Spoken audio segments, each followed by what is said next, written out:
Hello friends, very good morning. सभी का स्वागत है होम ट्यूशन चैनल पे। दोस्तों, सामान्य ज्ञान की जीके क्विज पार्ट नंबर 3 में आपका स्वागत है। चलिए दोस्तों, स्टार्ट करते हैं आज की क्विज।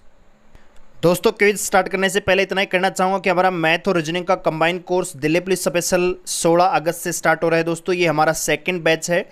पहले बैच की सीट सारी की सारी फुल हो चुकी हैं, लेकिन बहुत सारे बच्चों की डिमांड थी, तो हमने ये सेकेंड बैच लॉन्च कर दिया है। 16 तारीख से बैच स्टार्ट हो रहा है और इस बैच की जो फीस है वो मात्र 999 है। दोस्तों, अगर आप इस बैच में ज्वाइन करना चाहते हैं तो आप 9468164742 इस नंबर पर फ़ोन पे या गूगल पे से पेमेंट करेंगे। उसका स्क्रीनशॉट आप हमें इसी नंबर पर सेंड कर देंगे।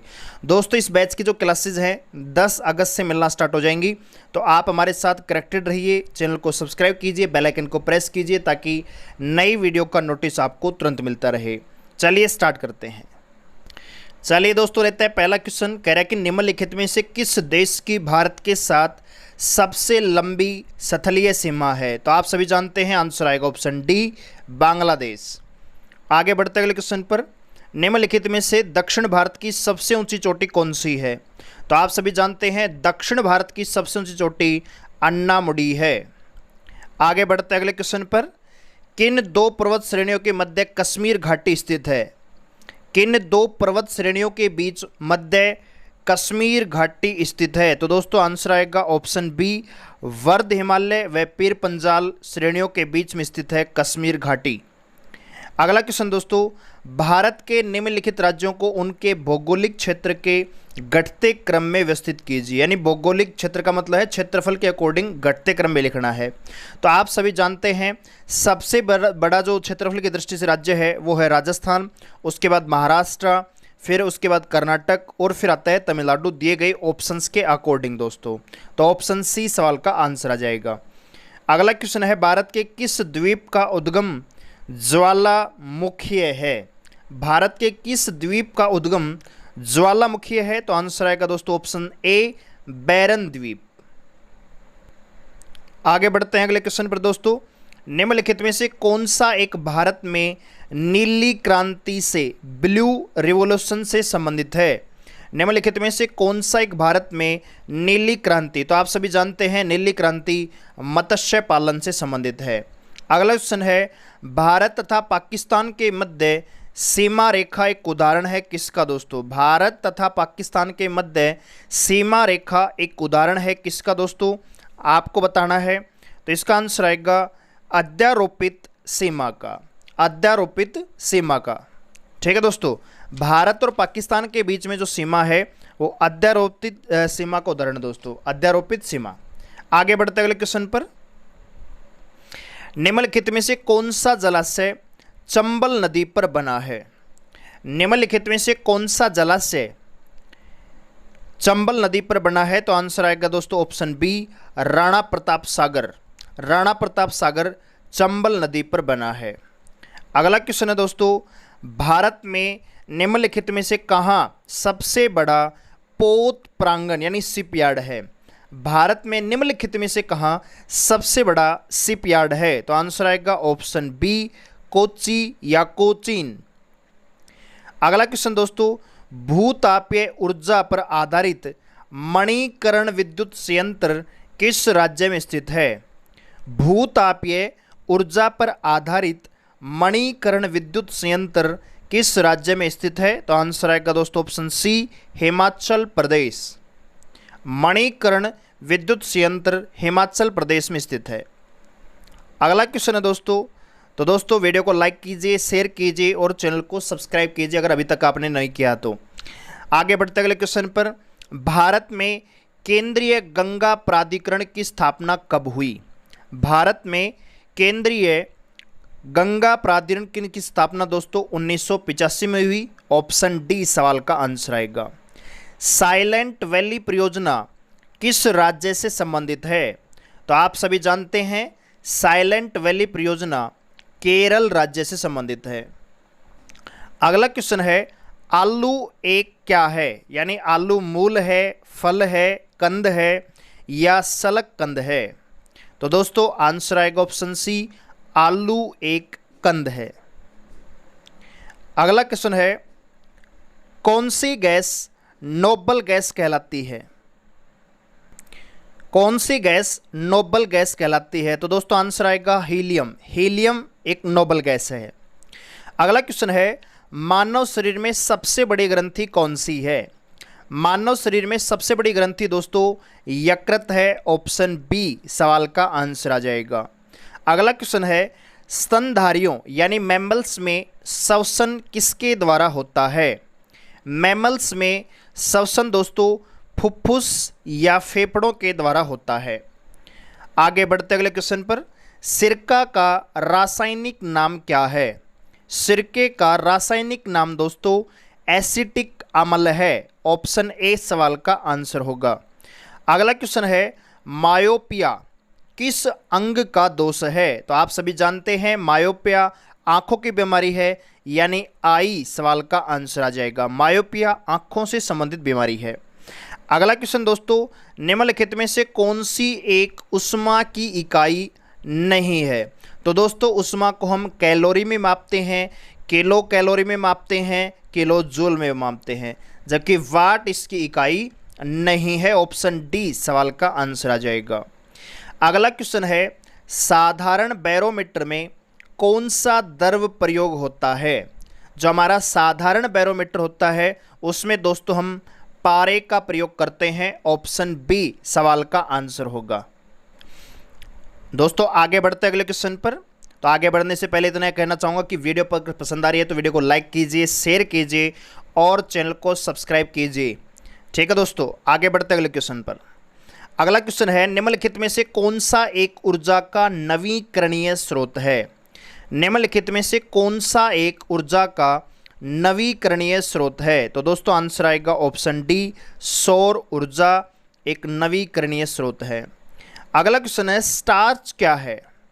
स्टार्च है एक, तीन ऑप्शन दे रखे हैं, मोनोसैक्राइड, डाइसैक्राइड या पॉलीसैक्राइड या इनमें से कोई नहीं। तो आंसर आएगा दोस्तों स्टार्च एक पॉलीसैक्राइड है। ऑप्शन सी सवाल का आंसर आएगा। अगला क्वेश्चन है, प्रथम पोषक स्तर के अंतर्गत आते हैं, यानी प्रथम पोषक स्तर के अंतर्गत कौन से जंतु आते हैं? तो आप सभी जानते हैं हरे पौधे या हरित पादप पोषक जो पोषक स्तर होता है उसमें प्रथम स्तर पर आते हैं। अगला क्वेश्चन है, पाश्चुरीकरण किससे संबंधित है? पाश्चुरीकरण किससे संबंधित है? तो दोस्तों आंसर आएगा ऑप्शन ए, दूध के निर्जमीकरण के से। ठीक है दोस्तों, दूध के निर्जमीकरण से संबंधित है पाश्चुरीकरण। आगे बढ़ते हैं अगले क्वेश्चन पर। ओजोन छिद्र का कारण क्या है? यानी ओजोन छिद्र है वो किसके कारण प्रभावित होता है? तो आप सभी जानते हैं ऑप्शन सी सवाल का आंसर होएगा, क्लोरोफ्लोरोकार्बन। इस गैस के कारण ओजोन छिद्र प्रभावित होता है। अगला क्वेश्चन है, इनमें से किस पर्यावरणविद को जल पुरुष के नाम से जाना जाता है? यानी किस पर्यावरणवादी को जल पुरुष के नाम से जाना जाता है? तो आप सभी जानते हैं राजेंद्र सिंह को जल पुरुष के नाम से जाना जाता है। अगला क्वेश्चन है, चिपको आंदोलन के प्रणेता कौन हैं? तो बहुत ही आसान क्वेश्चन है, सुंदरलाल बहुगुणा चिपको आंदोलन के प्रणेता हैं। अगला क्वेश्चन है, भारत में किस राष्ट्रीय नेता की स्मृति में उनके जन्मदिन पर राष्ट्रीय एकता दिवस नेशनल यूनिटी डे मनाया जाता है? तो दोस्तों सरदार वल्लभ भाई पटेल के जन्मदिन पर भारत में राष्ट्रीय एकता दिवस मनाया जाता है, नेशनल यूनिटी डे मनाया जाता है। दोस्तों आप सभी इस वीडियो के कमेंट सेक्शन में हमें बताएंगे कि राष्ट्रीय एकता दिवस कब मनाया जाता है, किस तारीख को मनाया जाता है। अगला क्वेश्चन है दोस्तों, किस संस्था को पिंजरे में बंद तोता कहा गया है? किस संस्था को पिंजरे में बंद तोता कहा गया है? तो दोस्तों सेंट्रल ब्यूरो ऑफ इन्वेस्टिगेशन यानी सीबीआई को के पिंजरे में बंद तोता कहा गया है। अगला क्वेश्चन है, 1000 किलोबाइट बराबर होता है किसके? दोस्तों 1000 किलोबाइट दोस्तों 1 मेगाबाइट के बराबर होता है। ऑप्शन ए सवाल का आंसर आएगा। अगला क्वेश्चन है, एक्सेल स्प्रेडशीट की मूल इकाई जहां पर डाटा एंट्री की जाती है उसको किस नाम से जाना जाता है? एक्सेल स्प्रेडशीट की मूल इकाई जहां पर डाटा की एंट्री की जाती है उसको दोस्तों सेल कहा जाता है। ऑप्शन सी आंसर होगा। अगला क्वेश्चन है, गूगल ने किस वेब ब्राउज़र को विकसित किया था? गूगल ने किस वेब ब्राउज़र को विकसित किया था? तो दोस्तों आंसर आएगा क्रोम ब्राउज़र गूगल के द्वारा ही विकसित वेब ब्राउज़र है। अगला क्वेश्चन है, कंप्यूटर में फैलने वाला वायरस क्या है? कंप्यूटर में फैलने वाला वायरस क्या है? तो दोस्तों वायरस भी एक प्रकार का प्रोग्राम ही होता है, कंप्यूटर प्रोग्राम होता है। अगला क्वेश्चन है दोस्तों, स्पैम किस विषय से संबंधित शब्द है? स्पैम किस सब्जेक्ट से संबंधित शब्द है? तो दोस्तों स्पैम का मतलब है कंप्यूटर से संबंधित है ये, ठीक है। अगला क्वेश्चन है, निम्नलिखित में से कौन सा एक सर्च इंजन है?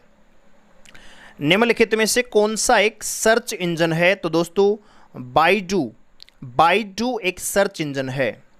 पैकेट्स कुकीज नहीं है दोस्तों। अगला क्वेश्चन है, वीडियो कॉन्फ्रेंसिंग हेतु निम्नलिखित में से कौन सा डिवाइस अनिवार्य है? वीडियो कॉन्फ्रेंसिंग हेतु निम्नलिखित में से कौन सा डिवाइस अनिवार्य है? तो दोस्तों वीडियो कॉन्फ्रेंसिंग के जरिए के लिए वेबकैम का होना ज़रूरी है। अगला क्वेश्चन है, HTTP का पूरा नाम क्या है? तो दोस्तों HTTP का पूरा नाम है hyper text transfer protocol. Hyper text transfer protocol HTTP का पूरा नाम है। आगे बढ़ते हैं अगले क्वेश्चन पर, कौन सा पर्यटन स्थल मूर्ति कला का तीर्थ कहलाता है? कौन सा तीर्थ स्थल मूर्ति कला का तीर्थ कहलाता है? तो दोस्तों मध्य प्रदेश में स्थित खजुराहो मूर्ति कला का तीर्थ कहलाता है। अगला क्वेश्चन है दोस्तों, तो दोस्तों आगे बढ़ने से पहले इतना ही कहना चाहूँगा कि वीडियो को लाइक कीजिए, शेयर कीजिए और चैनल को सब्सक्राइब कीजिए इसी प्रकार की डेली क्विज के लिए। दोस्तों रात को 10 बजे और सुबह 7 बजे जीके की क्विज हमारी होती है, तो डेली आप जुड़कर जीके क्विज का आनंद ले सकते हैं, अपनी तैयारी को शार्प कर सकते हैं चाकू की तरह। दोस्तों अगला क्वेश्चन है, भारत भवन कहाँ स्थित है? तो दोस्तों भारत भवन मध्य प्रदेश की राजधानी भोपाल में स्थित है। अगला क्वेश्चन है, निम्नलिखित में से कौन सा एक शेयर बाजार के संदर्भ में अपारंसिक है? यानी कौन सा शेयर बाजार से संबंधित नहीं है? तो दोस्तों सेंसेक्स, BSE और निफ्टी ये तीनों ही शेयर मार्केट से संबंधित हैं। सेप्स है ये यहाँ पे अलग है, तो ऑप्शन डी सवाल का आंसर आ जाएगा। अगला क्वेश्चन है, भारत का सबसे बड़ा व्यापारिक बैंक कौन सा है?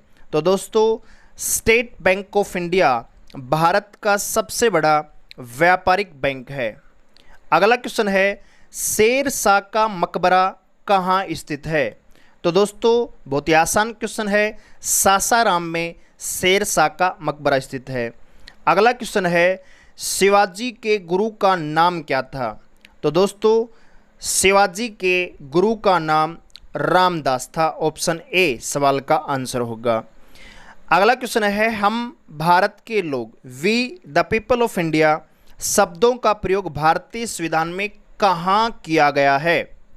तो दोस्तों आप सभी जानते हैं संविधान की प्रस्तावना की शुरुआत इन्हीं शब्दों से होती है, we the people of India, यानी हम भारत के लोग। संविधान की प्रस्तावना से संबंधित है। अगला क्वेश्चन है, भारतीय संविधान का संरक्षक किसे कहा गया है? तो दोस्तों सर्वोच्च न्यायालय भारतीय संविधान का संरक्षक है। अगला क्वेश्चन है, बलवंत राय मेहता समिति ने किस प्रकार की पंचायती राज व्यवस्था की अनुशंसा या सिफारिश की थी?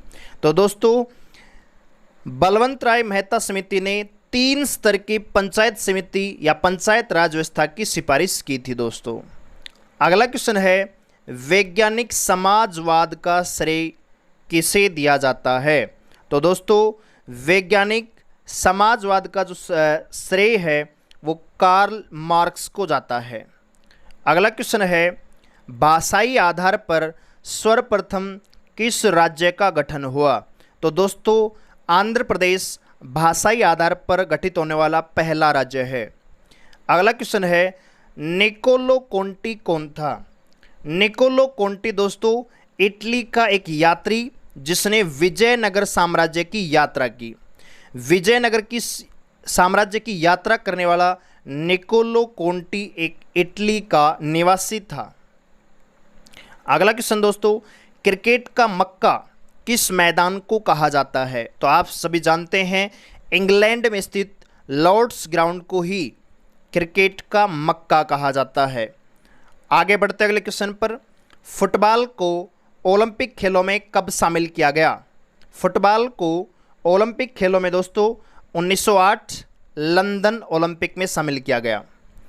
आगे बढ़ते अगले क्वेश्चन पर, चटगांव आर्मरी रेड से इनमें से कौन सा संबंधित है?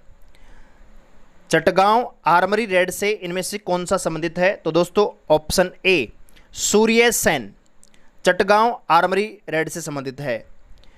आगे बढ़ते अगले क्वेश्चन पर, वेवल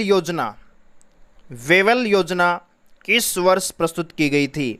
तो दोस्तों वेवल योजना 1945 में प्रस्तुत की गई थी।